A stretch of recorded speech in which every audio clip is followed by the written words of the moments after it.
آپ ہمیشہ سے اسی ایک غیر مقبول جو آج جو فکر ہے آپ کی، کیا ہمیشہ سے آپ اس طرح سوچتے تھے یا آپ بھی کسی زمانے میں ان غلطیوں پر رہے ہیں؟ میری بات قسمت جس طرح میں نے فرمایا، میں وہ زیادہ پرانا نہیں جانتا، آج پہلی بار کسی بھی آپ کے روبرو پیش ہو رہا ہوں. تو کیا آپ پہلے سے ہی ایسے چلے آ رہے ہیں یا آپ نے کسی خاص اسٹیج پہ پہنچ کے ایکسپلور کیا کہ یہ چیزیں ٹھیک نہیں ہیں اور یہ والا منہج ٹھیک ہے؟ ظاہر ہے جب انسان ایک معاشرے میں، مثلا میں گاؤں میں پیدائش ہوئی میری، ہری پور میں. ہری پور کا صحیح. گاؤں ہے، ٹھپرا اچھا سیدہ کے ٹھپرا. نام سے، سادات کا گاؤں ہے، ایک ہی فیملی وہاں آباد ہے، صحیح. چھوٹا سا گاؤں ہے. اچھا جی. اور اچھا یعنی تعلیم کے لحاظ سے بڑا مقبول اور معروف گاؤں ہے، جس کے تمام افراد صحیح. تعلیم یافتہ ہیں. میں مدت سے دور ہوں وہاں سے، تفصیلات نہیں، لیکن ہیں خواتین بھی مرد بھی وہاں کے الحمدللہ سادات، ٹھیک. اچھے پڑھے لکھے لوگ ہیں، اچھے سیٹل ہیں، اچھی نوکریوں پر ہیں، اچھے کام کر رہے ہیں. تو گاؤں میں جب انسان پیدا ہوتا ہے تو جس ماحول میں پیدا ہوتا ہے نا، وہ ماحول ہی آغوش بن جاتا ہے. تو آپ ویسے ہی ہوتے ہیں جیسا آپ کا گاؤں ہے یا ماحول ہے. تو میں بھی ویسا ہی تھا. صحیح ہے. پھر گاؤں سے آگے نکلے، اسکول میں پہنچے، کچھ تھوڑے سے بڑے کھلے ماحول میں آئے، تو سمجھیں کہ ہری پور کے ماحول میں آئے جب پورے علاقے کے، تو وہی ماحول جو سب، بس مثال کے طور پر ہند کو زبان بولی جاتی تھی مادری، تو میں بھی ہند کو ہی بولتا تھا. صحیح ہے. تو باقی عادات اتوار سوچ سب وہی تھی. لیکن ایک چیز شروع میں نے محسوس کی ہے، وہ یہ کہ بہت ساری چیزیں فطری طور پر مجھے نہیں پسند آتی تھیں، اس رواج کی بھی، اس ماحول کے اندر بھی. بہت ہی بچپن میں ہی بہت ساری چیزیں مجھے ہضم نہیں ہوتی. مثلاً وہاں پر جو مثال کے طور بہت واضح نمونہ ہے کہ کچھ لوگ تھے وہ جو بہت ہی مالی طور پر غریب طبقہ شمار ہوتے تھے، اور کچھ لوگ تھے جن کے پاس تھا مال دولت تھی.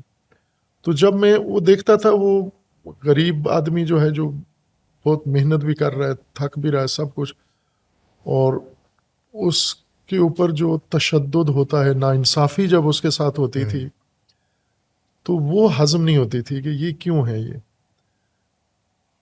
یا مثلاً تفریق جب ہوتی تھی، طبقاتی تفریق ہوتی تھی، تو یہ مجھ سے نہیں ہضم ہوتی تھی، سمجھ نہیں آتی تھی کہ یہ طبقاتی تفریق کیوں ہے یہاں پر ہمارے یہاں. ظاہر ہے وہ اس کا ہم حصہ تھے، لیکن چبھتی تھی یہ چیز کہ یہ سمجھ نہیں آتی تھی کہ یہ کیوں ہے اس کے اور پیچھے. آپ کا اپنا تعلق اپر طبقے سے تھا یا آپ کس طبقے میں تھے؟ مالی لحاظ سے ہم سب سے فقیر خاندان تھا ہمارا گاؤں میں. اچھا. یہ ہم سے زیادہ فقیر کوئی اور نہیں تھا پورے گاؤں کے اندر، سب سے فقیر. میں تقریباً 3 یا 4 سال کا تھا جب یتیم ہو گیا، میرے والد صاحب کی وفات ہو گئی. میری والدہ نے میری پرورش کی، اور 2 3 4 بہن بھائی تھے ہم. انہوں نے، وہ والد بھی بنی اور وہ والدہ بھی تھیں، اور انہوں نے محنت کر کے، مشقت کر کے ہمیں پالا. تو اسی دوران بہت ساری چیزیں انسان دیکھتا ہے، رواج پائی چیزیں ہوتی ہیں جو اچھی نہیں لگ رہی ہوتی ہیں اس وقت. تو یہ تو ایک فطری احساس ہے، سب انسانوں کا ہے. میں نہیں کہتا کہ میرا تھا، سب انسانوں کا ہوتا ہے. لیکن بعض اس احساس کو نوٹس لیتے ہیں، کچھ نوٹس نہیں لیتے. تو مجھے ابھی تک وہ بعض چیزیں یاد ہیں کہ یہ بچپن سے ہی ناگوار گزرتی تھی مجھ پر. تو ہم کسی لیکن جو مذہبی رجحان تھا وہ وہی تھا جو وہاں اس وقت موجود تھا. صحیح ہے. ہاں، اسی طرح آئے. مثلا ذاکری وہ سنتے تھے، میں بھی پسند کرتا تھا، مجالس میں جاتے تھے. علماء سے کوئی خاص واسطہ نہیں تھا، علماء زیادہ آتے بھی نہیں تھے وہاں پر. تو اسی طرح جو نظریات ممبر سے ہوتے تھے نشر، میں بھی وہی رکھتا تھا. اور یہ ابھی بھی مجھے احساس ہوتا ہے کہ یہی جو احساسات ہیں فرقہ وارانہ، یہ تھے باقاعدہ. مثلاً ہمارے گاؤں کے اندر بھی سنی بھی ہیں، شیعہ بھی تھے، علاقے کے اندر سنی بھی ہیں، شیعہ بھی ہیں. تو وہ جو شیعہ سنی کے درمیان ایک روایتی احساس پایا جاتا ہے دوری کا، اجنبیت کا، وہ تھا، ہم میں بھی تھا کہ یہ تو کون لوگ ہیں یہ، مثلاً ہم سے کوئی لا تعلق ہے فلاں. تو یہ آہستہ آہستہ.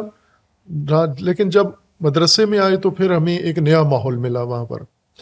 اور مدرسے میں جب آئے تو ہمیں سب سے بڑا ایک اللہ نے جو لطف کیا، جس سال میں مدرسے میں باقاعدہ دینی طالب علم بنا، یہ وہی سال تھا جس سال ایران میں امام خمینی کا انقلاب کامیاب اچھا ہوا وہ سارا بیک گراؤنڈ وہ 1979 سارا میں۔ منظرنامہ صحیح ہے. ہاں تو پھر وہ گاؤں کی تہذیب سے ایک دم ہم اس انقلابی عالمی ایک اس رجحان کا حصہ بن گئے. ہوں تو وہاں سے پھر تبدیلی آ گئی. وہ پچھلا جو احساس تھا وہ تبدیل ہوا اور نئے صورتحال جب سامنے آئی. پھر ظاہر 4-5 سال پاکستان کے مدرسے میں پڑھا اسلام آباد میں نے. تو جیسا ماحول تھا جیسے اساتید تھے وہی تھا، میں بھی ویسا ہی تھا. پھر وہاں سے اعلیٰ تعلیم کے لیے ایران گیا. تو ایران میں ایک انقلابی ماحول تھا، مدرسہ تھا قم مقدسہ میں، اور وہاں اساتید بھی اللہ تعالیٰ نے لطف کرم کیا کہ بہترین اساتید ہمیں میسر آئے. تو وہ ساتھ ساتھ بدلتا گیا. وہ جوں مواقع، وسائل، اساتید یا آگاہی بڑھتی گئی تو وہ تبدیل ہوتا گیا. وہ احساس، وہ چیزیں جو پہلے ہم اپنائے ہوئے تھے وہ معلوم ہوا کہ نہیں ہے، یہ درست راستہ نہیں ہے. پھر ظاہر ہے جب انسان ایک طالب علم میں پڑھتا جاتا ہے، تعلیمی رتبہ اس کا بڑھتا جاتا ہے، مزید کتابوں سے آشنا ہوتا ہے، قرآن، تفسیر، حدیث اور باقی علوم آہستہ آہستہ جب پڑھتا ہے تو اور ذہن کھلتا ہے اس کا. ایسے ہی. تو پھر اس دلیل سے پھر ہمیں ایک جو اللہ تبارک و تعالیٰ نے توفیق دی وہ یہ کہ شروع سے ہی رجحان طالب علمی کے زمانے سے ہی فلسفہ کی طرف تھا. اچھا ماشاء جب فلسفہ میں نے نہیں پڑھا تھا تو بھی رجحان یہی تھا، مجھے فلسفی باتیں زیادہ اچھی لگتی تھیں. صحیح ہے. پتہ نہیں تھا کہ فلسفہ ہوتا کیا ہے، لیکن مجھے اچھی لگتی تھی. مثلا فلاسفہ کی باتیں دوسرے علماء کی نسبت میں زیادہ ان کو محسوس کرتا تھا کہ زیادہ وزنی صحیح مدلل باتیں ہوتی ہیں. ماشاء تو میں انہیں بڑے غور سے پڑھتا تھا، کچھ سمجھ میں آتی کچھ نہیں آتی تھی. تو پھر باقاعدہ طور پر اللہ نے توفیق دی، فلسفہ پڑھا. فلسفہ انسان کا ذہن کھول دیتا ہے، چونکہ فلسفہ واحد علم ہے، 2 علم ہیں جو آپ کی یہ ذہنیت بناتے ہیں. ایک ریاضی ہے، میتھ، اور ایک فلسفہ جو آپ کو دلیل کا پابند کر دیتے ہیں کہ صرف دلیل کے پیچھے چلو، بس لکیر کے پیچھے نہیں چلنا. فلسفے کی کوئی لکیر نہیں ہوتی، ریاضی کی بھی لکیر نہیں ہے، دلیل ہے. کہ جو دلیل ہے وہ آپ قبول کرو، جو دلیل ہے، دلیل کہتی ہے تو رد کر دو، دلیل کہتی ہے تو مان لو. جس بات میں دلیل نہیں ہے قانع کنندہ تو آپ اسے لڑو بھی نہیں، ضروری نہیں کہ اس کے ساتھ الجھو، لیکن اس کو دلیل آنے تک آپ ہولڈ رکھو، اس کے اوپر ذہن نہ بنو، عقیدہ نہ بنو اس کے اوپر.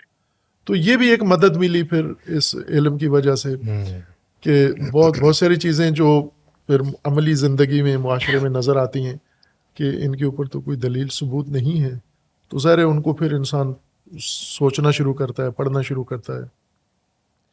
تو یہ یعنی ایک فرق اس طرح سے تدریجاً پیش آیا. تدریجاً اور اس میں زیادہ جس فکر نے ہمیں متاثر کیا اور جس سے وابستگی میں اللہ کا ایک نعمت لطف سمجھتا ہوں، امام خمینی رحمۃ اللہ علیہ کی فکر سے وابستگی نے زیادہ آگاہی دی ہمیں.